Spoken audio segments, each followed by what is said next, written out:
So one of my habits over the past few years since I got a truck is just to, when I find that I have some free time, go out and travel the gravel roads and the back roads of this beautiful area where we get to live and just explore and see what's out here. And I found a while back this old homestead. Certainly don't know the story behind it. I love this old barn,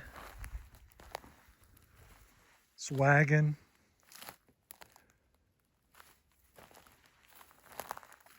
You can see the stalls inside the barn where no doubt they milked the cows and fed the animals.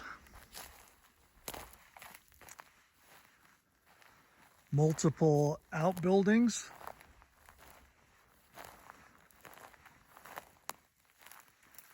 There are pigeons and doves living here now, but that's about it. Looks like a few deer come through here once in a while.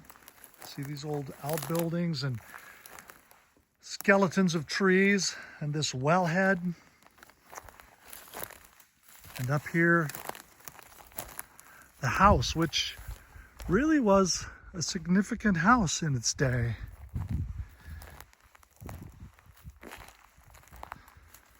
Surrounded just by dry land wheat.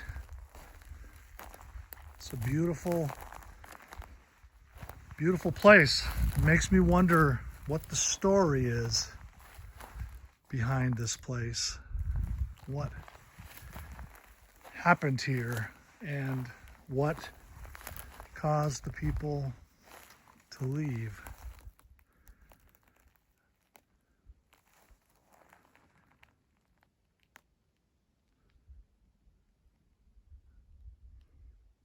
So I found this old farm as I was driving the gravel roads and the back roads that surround this really wonderful place where we get to live. And you know, there was a time when this farm seemed to be thriving. There's a large barn here. There's a couple of outbuildings. The house is actually significant, certainly for its time. At one point, there were people living here whom I assume thought their family would live here for a very long time. But you can see as you look around that it's been abandoned for a very long time. And when I found it, I wandered the place and I wondered, thinking about the things that had happened here, thinking about the laughs and the joy that happened here. Think about the possible sorrows that may have happened here, and thinking also about the events that would have caused this place to be left behind. Walking around it, it seems like there was just some point at which the people who lived here just said, well, we're out, walked out the door and drove away. It's not burned down, it's not anything but just fallen down by the effects of time. And I'm drawn to this place particularly because it reminds me a little bit of my childhood and visiting my Uncle Glenn and my Aunt Margaret's dairy. I remember the sounds and the smells of the milking. I remember my Uncle Glenn as someone who welcomed me into his life and let me be a part of the work that he was doing. I always felt invited in. I can remember going to the barn during milking time, and particularly I remember winter times and the sweet smell of the barn and sitting on sacks of feed as the milking took place. You know, there are certain memories that just seem to stick with you and stay there for a long time. But then, quite suddenly, my Uncle Glenn died of a heart attack.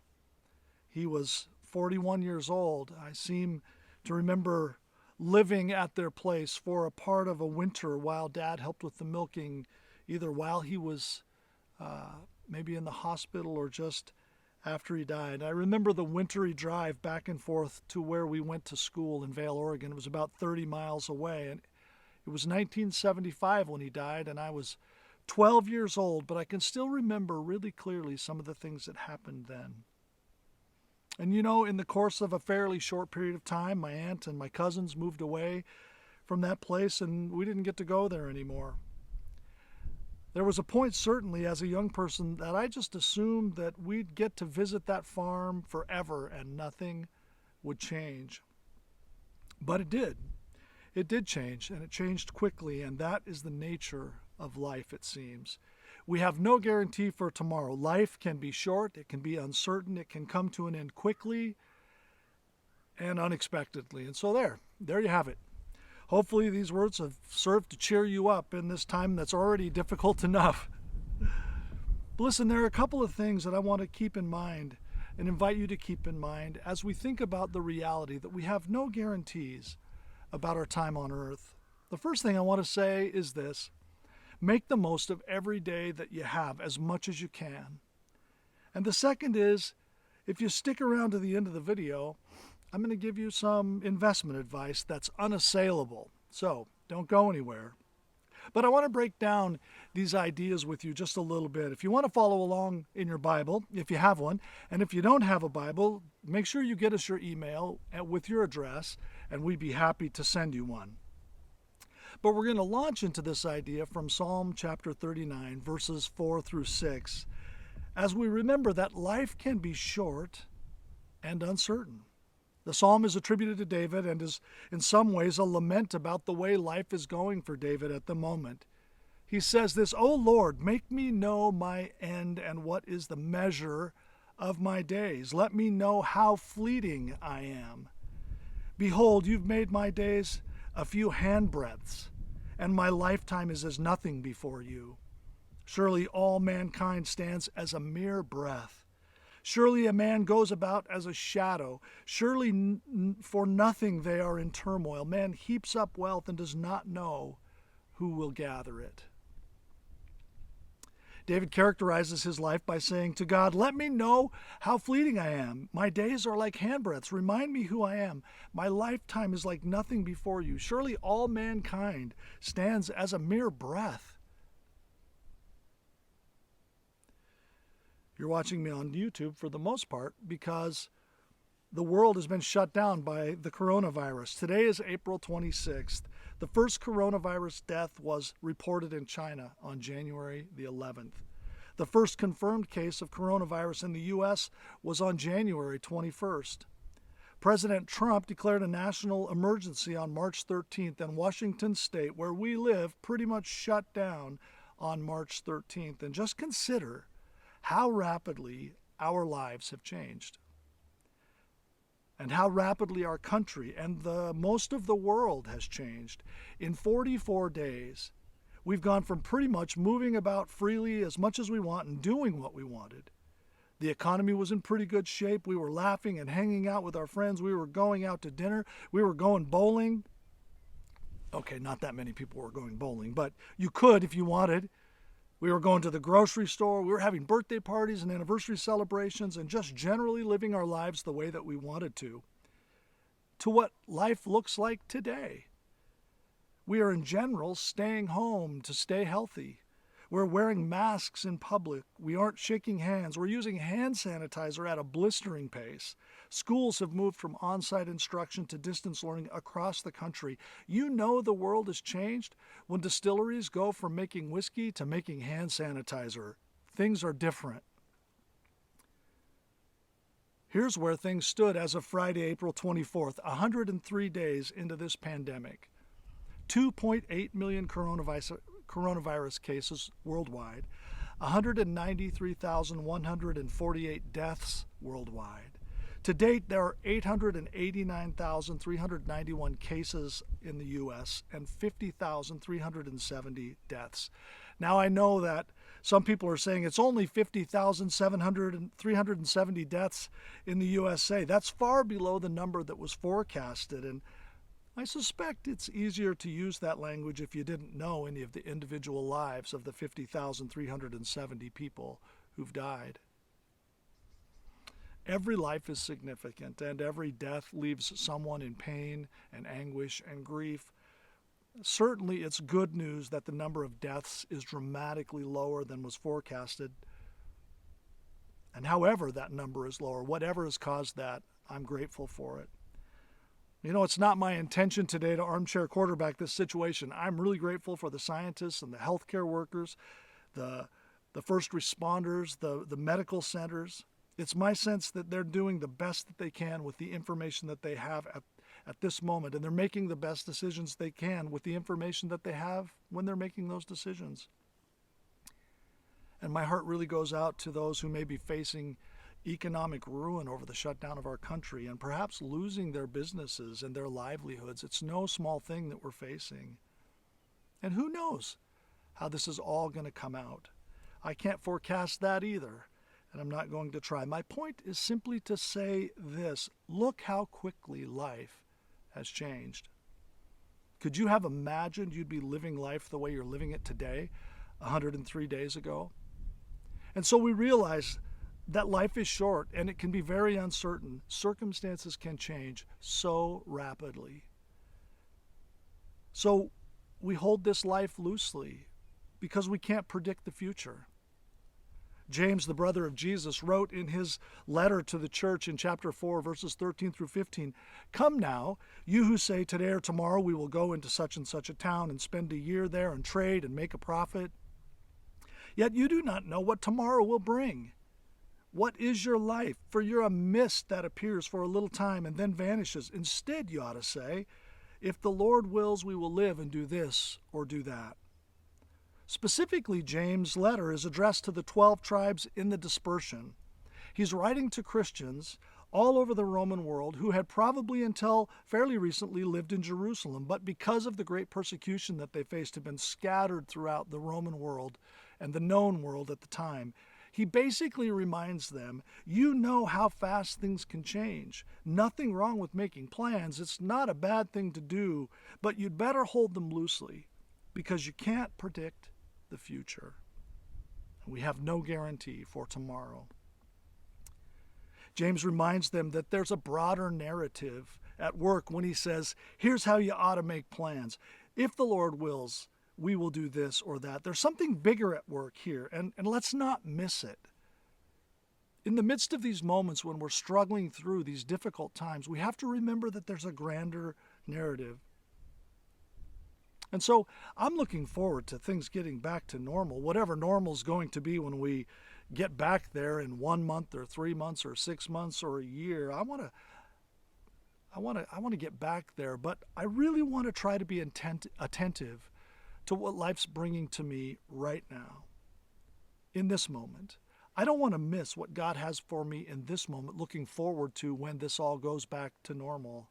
I don't want to just survive the next weeks or months that we have to live in this shutdown, but I want to thrive in these weeks and months. I said to you on Easter Sunday that what I'm hearing from God is that, 1, I haven't forgotten you, and 2, I have something for you. Whatever that is, I don't want to miss it. And none of what we're walking through right now is a surprise to God.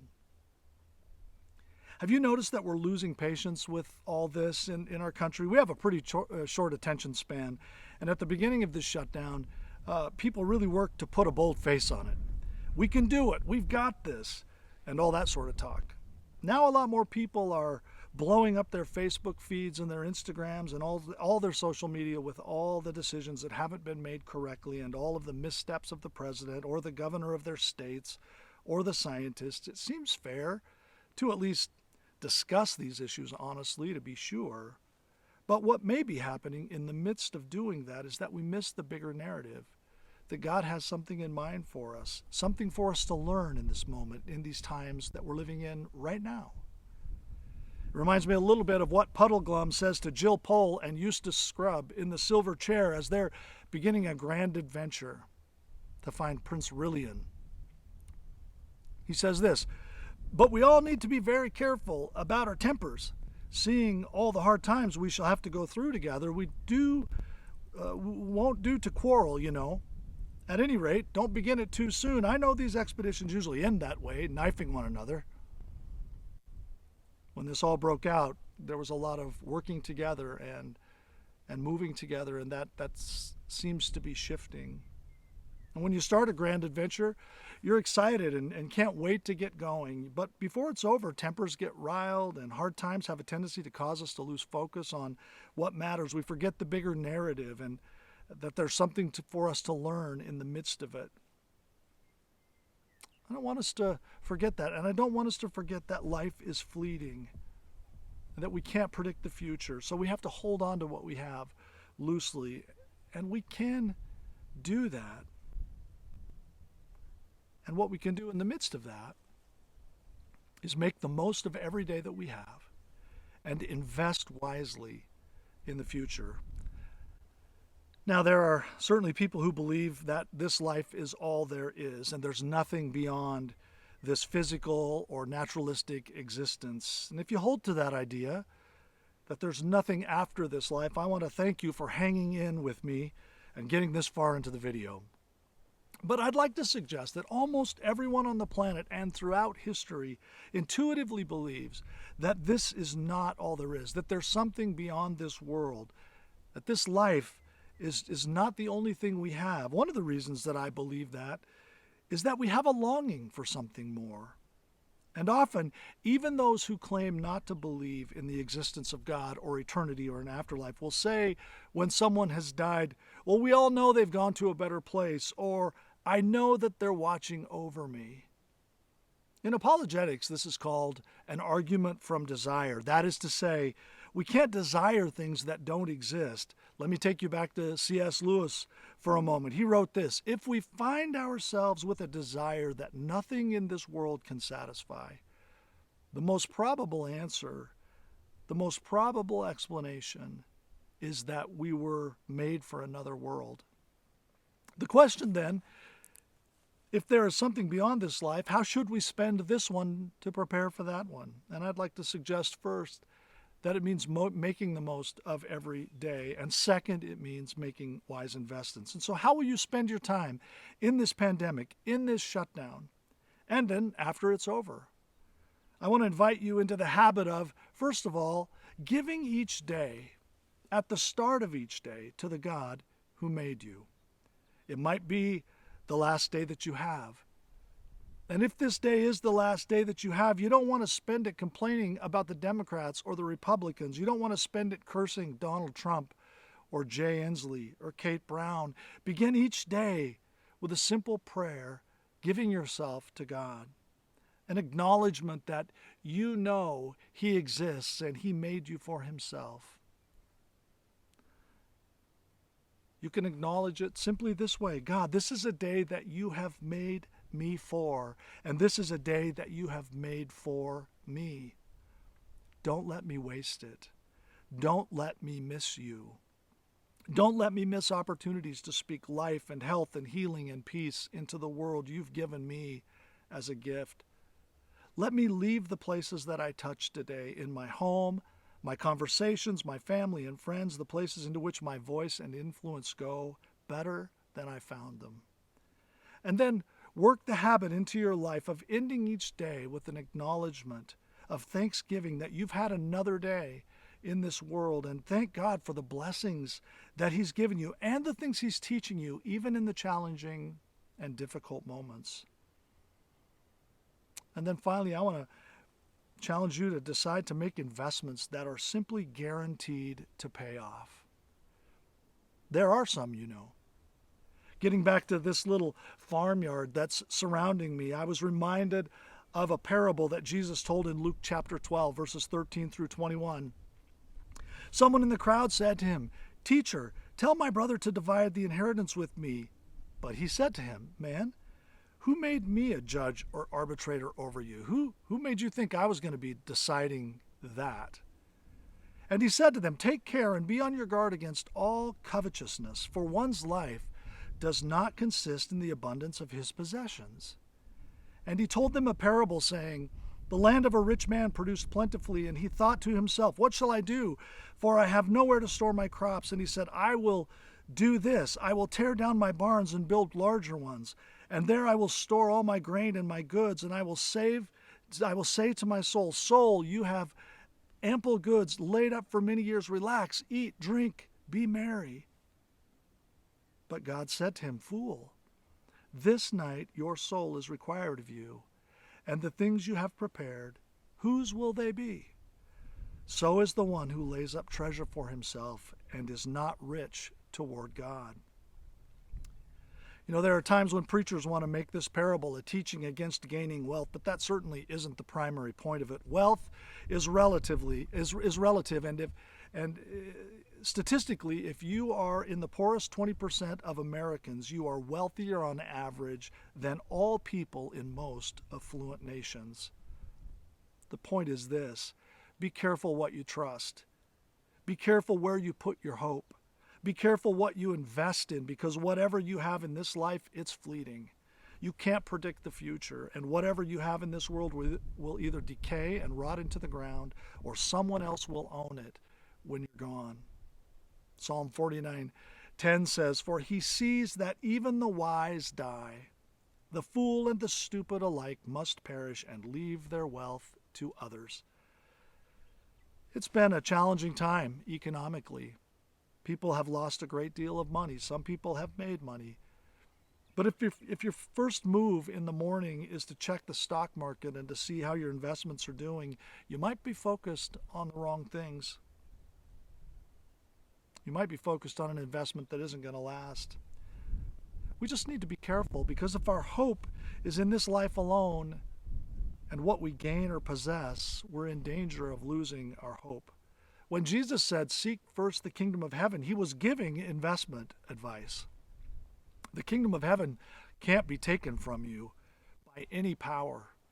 The Apostle Paul wrote about this in Romans chapter 8, verses 31 and the following verses, when he said, "What shall we say then to these things? If God is for us, who can be against us? He who did not spare his own son, but gave him up for us all, how will he not also with him graciously give us all things? For I am sure that neither death, nor life, nor angels, nor powers, nor rulers, nor things present, nor things to come, nor height, nor depth, nor anything else in creation will be able to separate us from the love of God in Christ Jesus our Lord." And so here it is. Life is uncertain. Life is fleeting. Hold on loosely to what you have here, because you cannot predict the future. And make wise investments, remembering the bigger, grander narrative. There's more to life than this life. Dallas Willard, one of my heroes, wrote this: "You are an unceasing spiritual being with an eternal destiny in God's great universe." And so plan for the future. Live your life for the things that last. This life isn't all there is. And so I want to invite you to do a couple of things as you walk through the days that you have. First, I want to invite you to make a habit of beginning each day by acknowledging God and giving the day to Him and giving yourself to Him in that day for His purposes. And then end each day with a moment of thanksgiving for another day and the opportunity that you've had to live and to breathe and to speak life into the world that's around you. Thank God for the good things you've been given and for the opportunities you've had to grow through the challenging things that you've faced. Make the most of your days by living like this life isn't all there is, because it isn't. And put the kingdom first. Love God and worship Him. Love people and serve those who are around you. Those are investments that will never lose their value. We've been talking this year about how Moses Lake Christian Church is most effective, and this is what we believe, that Moses Lake Christian Church is at its best when we are engaging in authentic, life-giving relationships, reaching up to God in worship, reaching into one another in discipleship and fellowship, and reaching out to the world in ministry and service. What's one way this coming week that you can worship? What's one way this coming week that you can serve?